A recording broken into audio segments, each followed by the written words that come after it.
Good afternoon, welcome to Market Wrap number 198. Stuart Williamson here at the helm. This week, inflation finished in the UK. Is it true? Interest rates to fall to 3%. Is it now safe to go back into the water? Is the UK property market okay to jump in? Yes! So how can we say this? And what evidence do we have to back it up? Well, last week the US Federal Reserve stuck to its guns on Wednesday by reiterating that it expects interest rate cuts before the year is out. That's despite a run of warm inflation data and new forecasts suggesting the economy would expand more than 2% this year. A day later, Bank of England Governor Andrew Bailey, bless him, said rate cuts are now due and agreed that it's reasonable to expect 2 to 3 rate cuts this year, barring anything unforeseen. All members of the MPC committee, Monetary Policy Committee is the MPC, now agree that a tightening is over. One member actually last week wanted to cut them. Traders on at least expect 3/4 point cuts from the Fed, the European Central Bank and the Bank of England this year. All three are expected to begin in June. Not everybody's happy about it,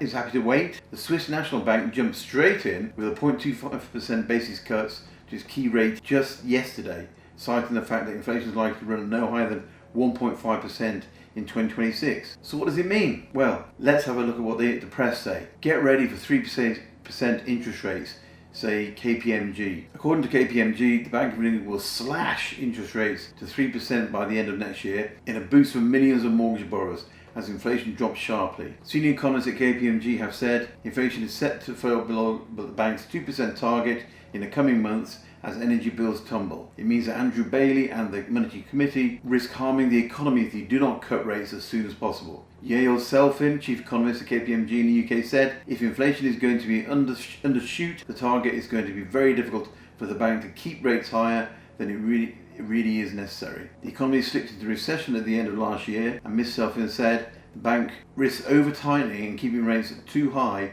which will push it back into recession again. She went on to say, last week Mr. Bailey said rate cuts were on the way as inflation isn't under control. We at KPMG expect the economy to recover only slowly, with growth of 0.3% this year and 0.9% next. The analysts expect GDP to struggle with a trend rate of growth at around 1% this decade, Ms. Selfin went on to say.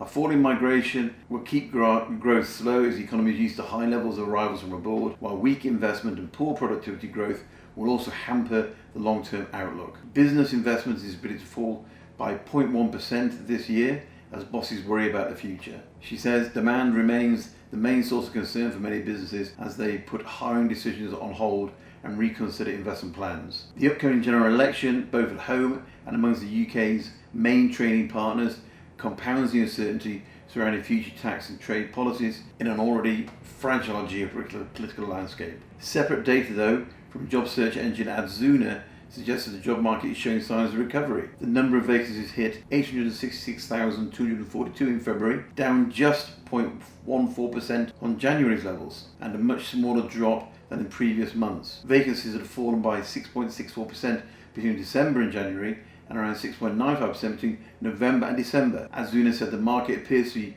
turning the corner with a difficult start to the year over. The figures suggest a growing confidence by companies in the state of the UK economy in some areas, including the travel industry and in maintenance. The number of roles being advertised was up on January levels. Graduate roles are also up 5.3% on January's figures, while there is a 5.2% more property positions advertised on Adzuna. So, interest rates falling, job market improving, rents running at 7%, rental increases running at 7%, as reported in last week's Market Wrap. Uncertainty with an election on the horizon. What does it all mean for the UK housing market? What can you take away from all these figures, all this stuff I've blathered on about? Well, basically, it's positive sentiment. Consumers are now positive about the outlook for their personal finances, the first time in 2 years. Sentiment about the current and future trajectory of house prices is also picking up rapidly. Have a look at the chart here. Businesses are also looking more positive. The respondents to the latest S&P Global Flash PMI, Purchasing Managers Index, are beginning to voice concerns about the lackluster growth prospects and political uncertainty.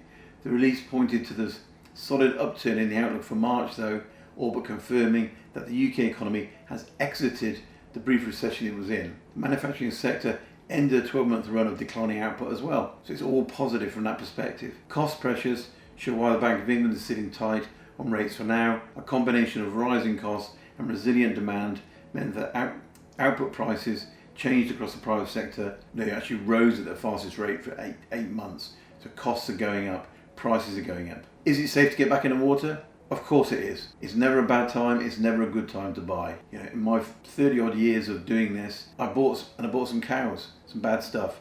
But as long as you hold it for the long term, it's okay. But if you don't want to get back in the water, why not read our high return bond information? It's available to those who qualify under FCA guidelines, and just complete the link below. That's it for now. Positive sentiment out there. Interest rates are falling. House prices are starting to pick up. Everyone's feeling good about it. Don't believe what you might read in some parts of the press.